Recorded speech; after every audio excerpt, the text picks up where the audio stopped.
Hey, what's going on, everyone? This is Eric with SweetSpotDFS, and welcome to my DFS preview for the 2022 Arnold Palmer Invitational. If you're new to the channel, welcome. I like to do these previews a little bit different than what most people in the industry like to do. Whereas they might go over every golfer in the field or their favorite golfers in each salary tier, what I like to do is just give you the information required to find the optimal lineup this week. And I'll do that by looking at past optimal lineups as well as past top 10s of this tournament. And I do that all through the bucket system, which if you're not familiar with, don't worry. I will explain it once we get there, but just know it's a great tool to find common stats for golfers inside the top 10 or in past optimal lineups. Of course, I'll be talking about the tournament and the golf course being used, but before we get into any of that, I want to remind you guys all of the giveaways that I'm doing this week. The first one being a subscriber giveaway. I am giving $20 out at the end of this week as long as we hit the goal of 320 subscribers. We are currently at 313. Once we get 7 new subscribers and hit that 320 mark, I will run this giveaway. And if you want a free entry into it, all you gotta do is be subscribed, comment down below your favorite 10K golfer this week, because guess what? We're gonna need one. And if you don't believe me, I'll put a friendly wager out there. Any one of you guys that wants to give me, or who wants to bet me, I'll put $10 on the line. It's an even up bet. I'm going to say a 10K golfer is going to be in the GPP winning lineup or in the optimal lineup. Hit me up on that bet. Put it in the comment section down below, and I'll take you up on that offer, because I am very certain we're going to see a 10K golfer inside the top 10. So yeah, be subscribed, comment down below, and if you can get up to 4 free entries this week, by the way. If you comment on each of my videos that I post, so that's the preview, the strategy, and the prize picks video I do on Wednesdays, you'll get 3 entries that way, as long as you're subscribed. And if you want a 4th additional one, retweet any of the tweets that have these videos in them. So my preview video that I put out, or strategy or prize picks, retweet any of those, and you'll get an additional entry. So you need up to 4. And again, $20. You can win up to $20. So if you're not yet subscribed, please do that. The second giveaway is called the prize picks giveaway. Basically, all you need to do is sign up using the promo code SweetSpot and put $20 in your account. There is a link in the description below that'll also get you there with that promo code already populated for you. Again, you just need to put $20 in your account, and I'm going to gift you $20.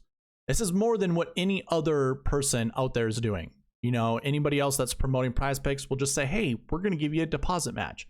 Well, you're also going to get that with me. So if you do put that Sweet Spot code in there, you will get your deposit match, but I am gifting you $20 on top of that. So I just haven't seen a better deal out there than that. Use the promo code Sweet Spot. Again, link in the description below. I'm also providing my cheat sheet, which you can find, again, a link in the description below. That's giveaway number 3. That's going to be free to any of you guys. It will showcase the bucket system as well as the dream sheet, which I talk about in all of my videos.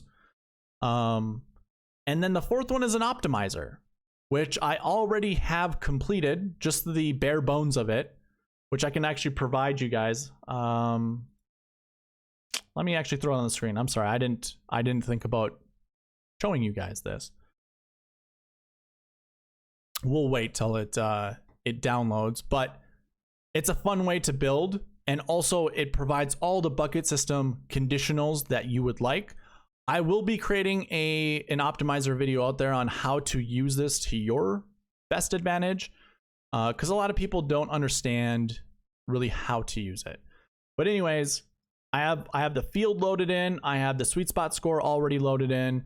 I have not done anything with ownerships, but I do have all the bucket system conditionals in. So if you want access to this, again, you gotta be subscribed. Comment down below, again, your favorite 10K golfer. And then also email me at sweetspotdfs@gmail.com and I will send this to you. That's all the giveaways that I have for you guys. I'm sorry that took a little bit of time there. Let's go ahead. Let's get into this video, or into the preview. The tournament, obviously, Arnold Palmer Invitational, established in 1966, Bay Hill, Florida. All that information, just common knowledge amongst all of us. Field size 120 players, so it might be a little bit easier to get your 6-6 through the cut, but remember, you got to hit the winner in order to win any money, to really have any chance to win any money. And of course, you do need to get all 6-6 through in order to take down a GPP, but the winner is way more important than 6-6, honestly. Cut is top 65 in ties, average winning score -13. There have been times where I think -4 have won. I think it might have just been once, and that was Tyrrell Hatton a couple years ago. But it's around that -13 mark. Just all depends on how warm it's going to be, which you can see the weather forecast on there is fairly warm.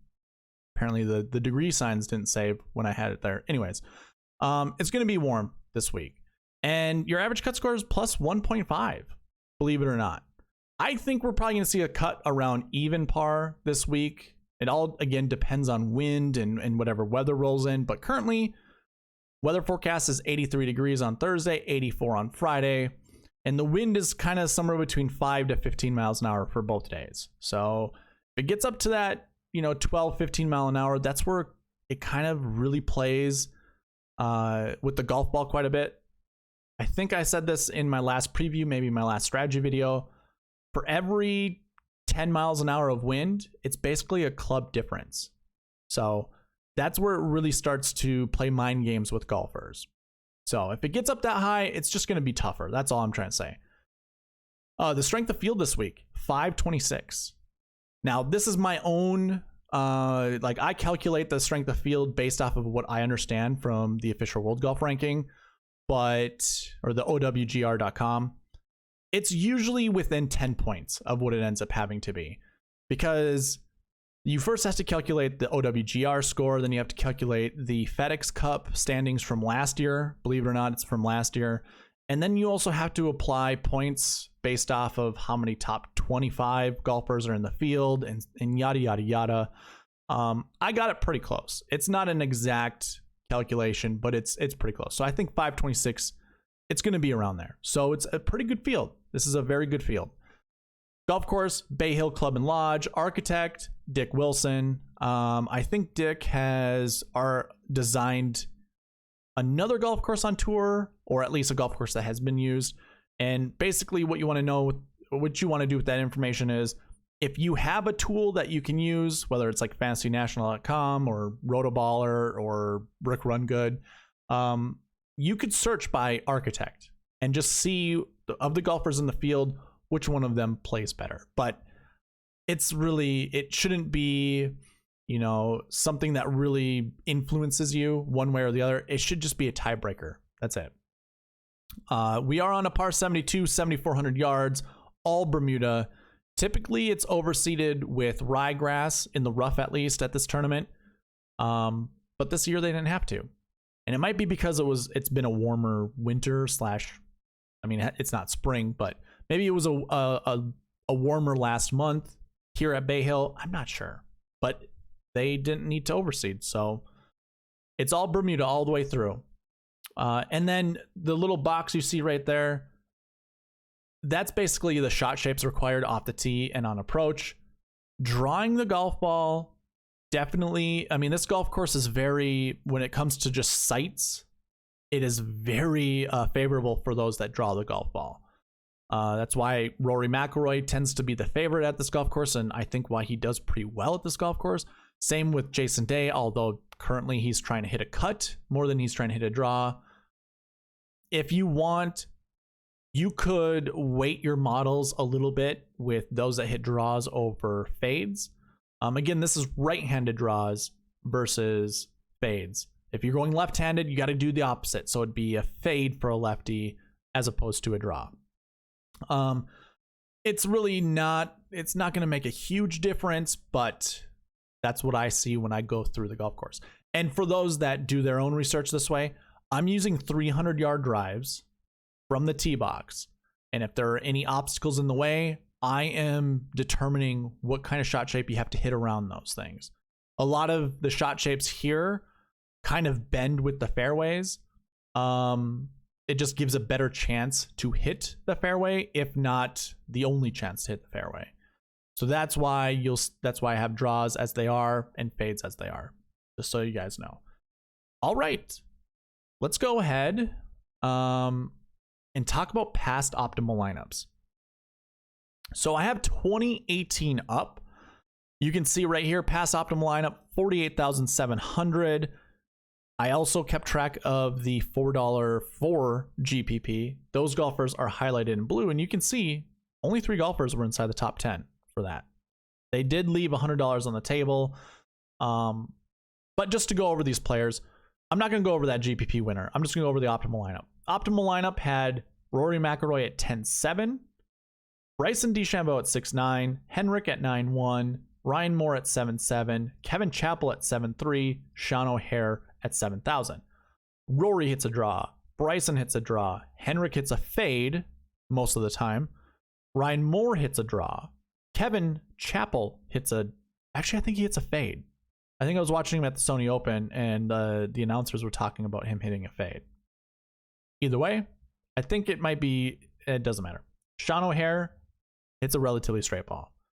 Going to 2019, the optimal lineup left a lot of money on the table once again. So in 2018, you left $1,300 on the table. 2019, you actually left $2,600 on the table.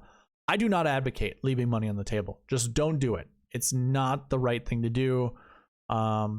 Always, like, don't leave more than... Do not leave more than $1,000 on the table. My rule is usually $49,000 and above. You want to use up that much salary. There just really isn't any point. You're going to see all the GPP winners really close to 50,000, and you see that every single week. Every single week that I do this, if you watch the review videos, you'll see 49.7 and up is about 95% of your GPP winning lineups. Actually, no, it's about 100% of your GPP winning lineups. So just be wary of that. Be cognizant of that. Your optimal in 2019 included a 9, 7, 7, 9, 7, 7. So no 10K golfer, but guess what? Rory McIlroy was up there, and he was in the GPP winning lineup. In fact, you could have included all 6 of your golfers inside the top 10 under $50,000 using Rory at 11,400. So again, keep that in mind. That bet is still out there. I'm willing to do. In 2020, your optimal lineup only left $300 on the table. Your GPP winning lineup used up all 50,000, so no dollars on the table. And your optimal consisted of 81, 86, 9,500, 6,600, 8,400, 7,700. So very, very balanced. Now, I'm a proponent of getting all 6 of your golfers inside the top 10, and obviously that's what the bucket system looks at. Should have created this before coming on, but I didn't see a need as everything was up. Everything was updated as you needed it. We could actually use the GPP winning lineup to be as close as possible. So you can see you're using an 11-8 Rory, 2 8Ks here in Hatton and Leishman, a 7, a 6, and then a 7-7 Scheffler. But we could easily just use, Harris English as my fill-in, and we have all 6 golfers under $50,000 and inside the top 10. And what Harris English scored, how many points? So he scored 13 points underneath the optimal. Well, guess what? That's still going to beat the GPP winning lineup. Or is it? 464 versus 479. So 13 points underneath that is 466. Yeah, so we barely beat the GPP winning lineup. Let me just calculate that just to make sure. Do that with these 3 and this one. Or maybe not. How did we not get there? Oh, wrong guy. No, that was the right guy. 464. Oh, I see what I did. Okay, never mind. We can't get there. Let's see, hold on. These 3, Danny Lee, Rory, Harris, 464.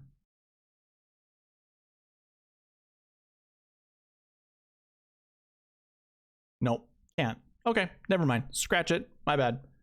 Anyways, your optimal lineup, obviously, we went over.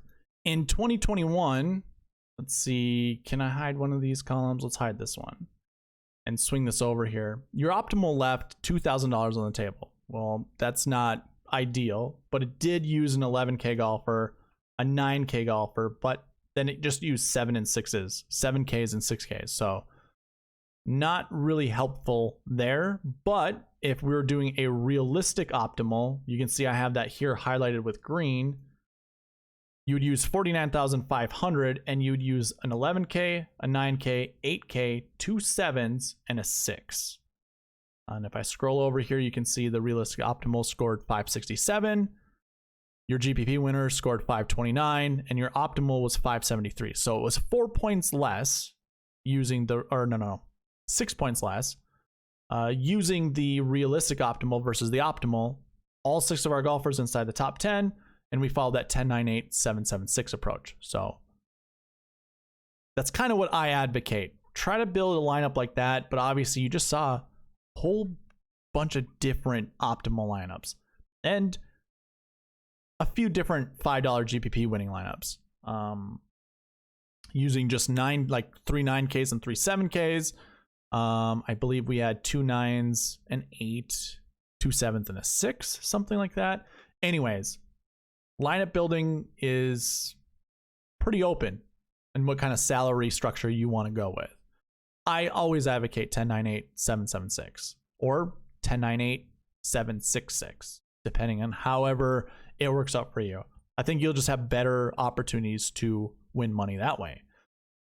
All right, let's get into the bucket system, which, if you're not aware already, what the bucket system does is it analyzes the top 10 of the tournament that I'm talking about. I'm just going to hide these columns really quickly. It analyzes the top 10 of the tournament that I'm talking about and gives us the best probabilities of, a stat showing up inside the top 10. So for instance, the projections that I have here, basically what you want to do in this column, it says min projection or min proj, just means minimum projection. Round down with each of the numbers that you see next to the bucket over here. So 1.66 turns into 1. And in the max projection over here, 2.77 turns into 3. I just like to show you the raw numbers so you can see them for your own visuals. But if you yourself, I don't know, just in your head, just remember you're rounding up with the maxes, you're rounding down with the minimums. And this usually, I shouldn't say usually, this ends up being like 95% correct, the projections that I have. You're either going to find your optimal lineup golfers somewhere in this range here, or we're going to find our top 10s. Either way, it's going to give us the best chance to get all 6 of our golfers inside the top 10 or in the optimal lineup. And let's just start out with looking at salary buckets, since we were just talking about salaries, and just talk about the projections that I have. So when it comes to 10K golfers, we're looking at somewhere between 1 to 3, 9Ks, somewhere between 0 to 2, 8Ks, 1 to 3, 7Ks. It's 1 to 3. Usually I would round up from this 3 number to 4, but I don't want to get too carried away. So 1 to 3 for 7Ks, I think, is a safe bet.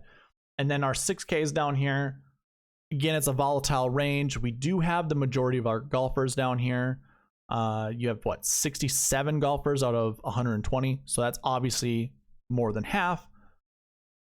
I'm not even projecting over 1 for these 6K golfers. That's how bad the golfers are down there, because I am accounting for the strength of field for those buckets, as well as just their success rates and how many golfers are in that bucket this year. So it looks at all of these things and determines the projection. And I don't have any of the 6Ks over 1. So if I'm building lineups, I'm not playing more than 2 6K golfers in my lineups. And I'm not playing more than 1 for either of these. Now, this is your high 6K, which is 6'5" and above.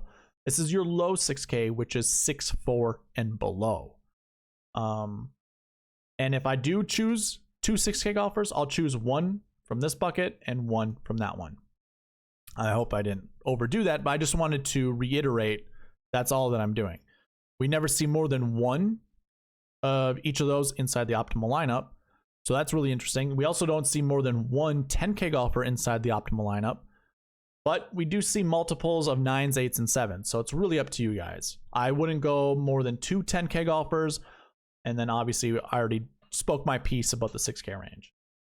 From here, I think actually, why don't we just go into strokes gained? I usually leave that to the end, but it's also one of those miscellaneous buckets that I think we can just start here and then kind of go into course history and recent form buckets. So strokes gained, how I look at it, I have these ranked based off of the range that's right here. My number one bucket, all strokes gained stats are positive. So you have off the tee, approach, around the green, and putting. If all 4 of those are positive for a golfer, they will be in the strokes gained 1 bucket. And then strokes gained 2 is positive off the tee, positive putting, but 1 negative stat in between. Could be approach, could be around the green. It doesn't matter to me. They're in this bucket. Your strokes gained 3, positive off the tee, negative putting. This is where you typically find Colin Morikawa, Hideki Matsuyama, bad putters that are really good off the tee. So that's your strokes gained 3. Strokes gained 4, negative off the tee, positive putting, and whatever stat in between. These are usually your golfers who either don't hit the ball very far but still putt really well, or they're very, very inaccurate off the tee, a la Jordan Spieth is usually in this bucket. We've seen Justin Rose in this bucket before. Trying to think of some other ones that are pretty. Oh, Mark Leishman is a really good candidate that usually falls in this bucket. Just golfers who aren't very good off the tee. And then strokes gained 5 is negative off the tee, negative putting. Last week we saw 2 golfers inside the top 10 from this bucket, but we rarely ever see more than that. Like we see 1 at a max. Typically you don't have very good golfers here. And last week, if I was to actually explain why some of those golfers were in that bucket, it's because they don't have a lot of stats over this last year that goes towards them. Like they're European golfers, they might have like 1 to 7 events under their belt, and maybe they had 2 really bad driving rounds.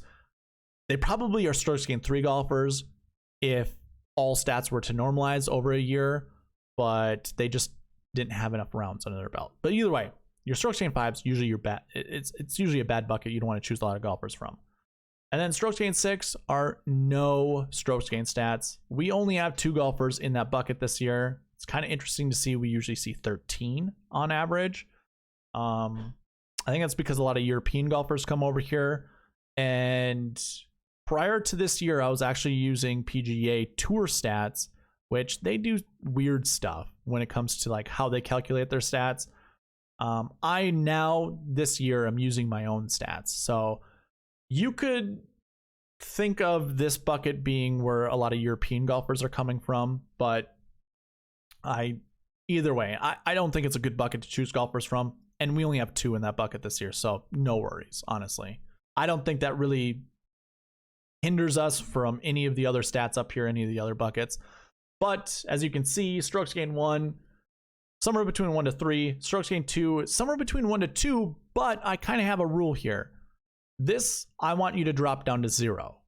I always want a 2-point cushion between the max and the minimum, and because the max isn't up there at isn't above 2, we're going to drop this to 0. So this is going to be 0 to 2, strokes gained 2, 1 to 4. Really, probably don't do more than 3 of your strokes gained 3 golfers, and 1 to 2, but again, dropping it down to 0 to 2, strokes gained 4 golfers. So I don't have much confidence in these 2 buckets producing at least 1 golfer, but it's definitely doable. You can see the projections up there. It can be likely. All right, so let's go ahead. Let's get into our course history bucket. Now, this is kind of one of those things that I like to do. Does good course history matter, or can you have any course history?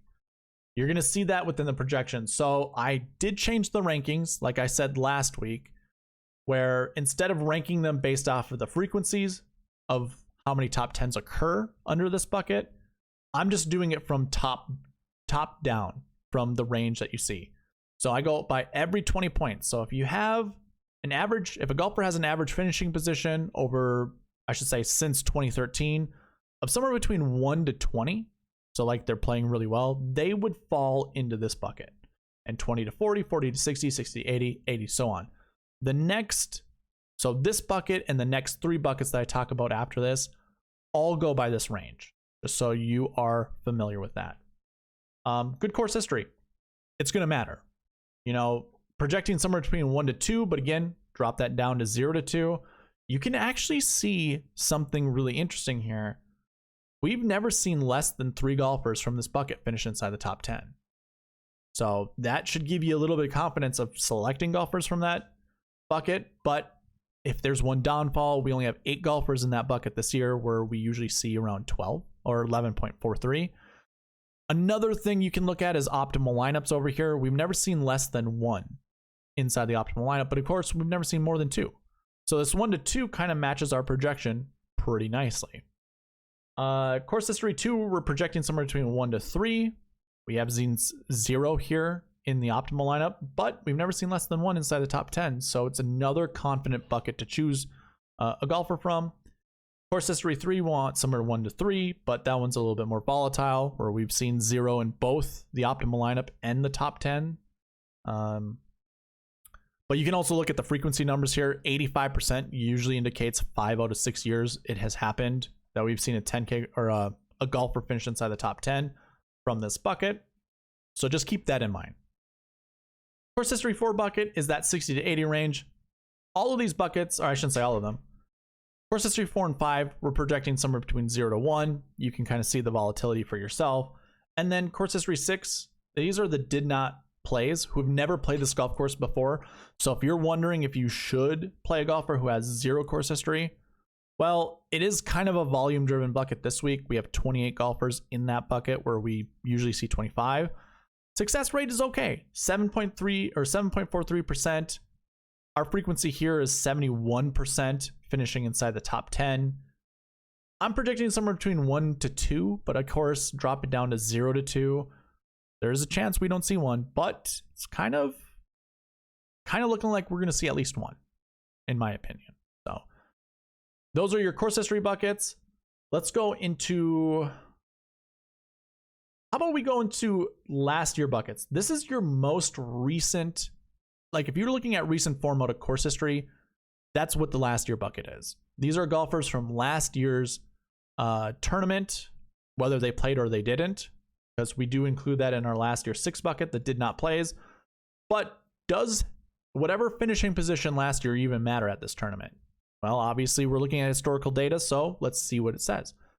For your 1 to 20 range, so those golfers at top 20, we're projecting somewhere between 1 to 3.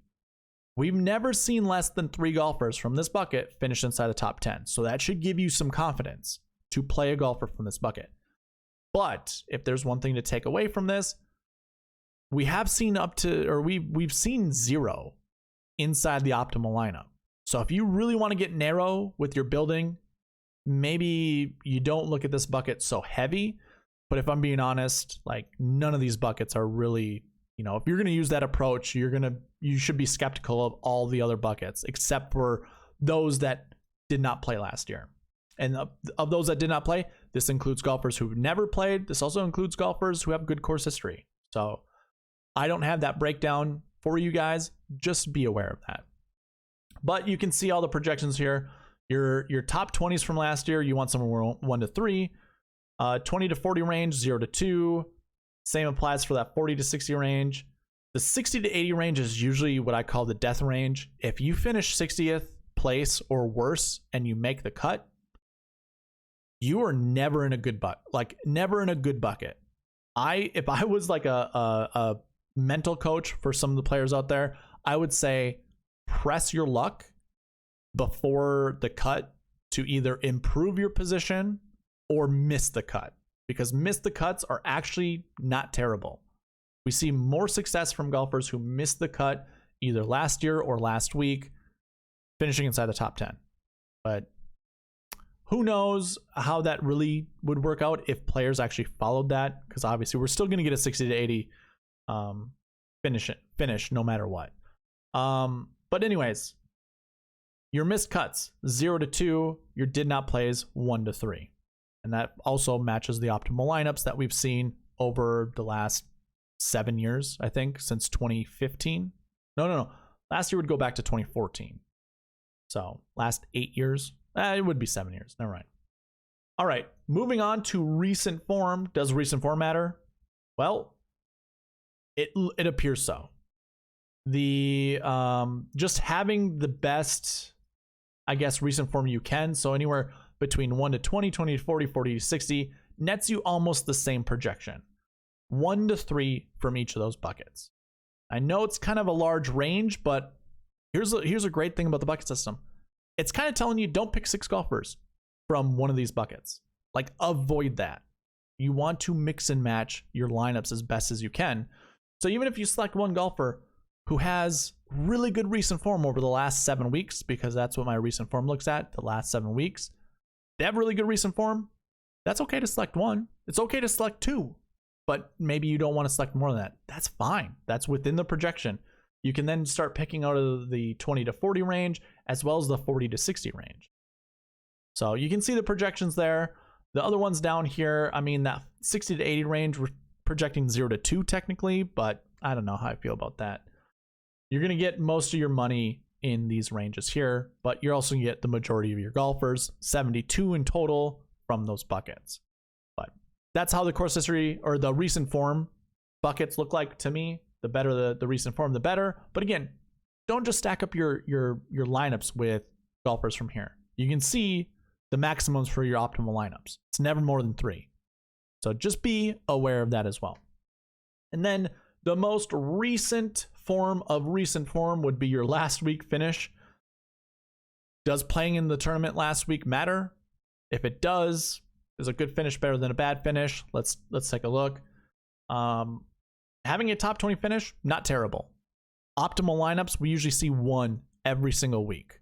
Not every single year at this tournament, we usually see 1 golfer who top 20'd the week before finish inside the optimal lineup. And you can see the projection is somewhere between 0 to 2. We have seen up to 0 inside the top 10. This is what's really interesting.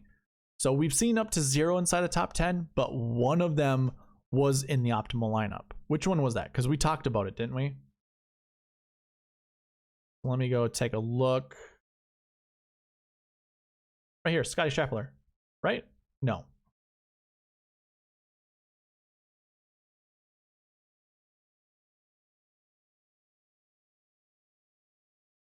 I'm gonna have to relook at that one because you would imagine it would be right here. This is what we would want to look at because he's the only one I think that finished outside the top 10.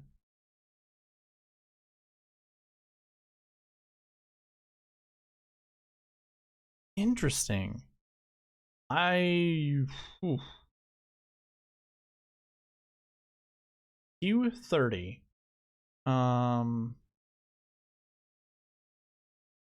Buckets. Q30.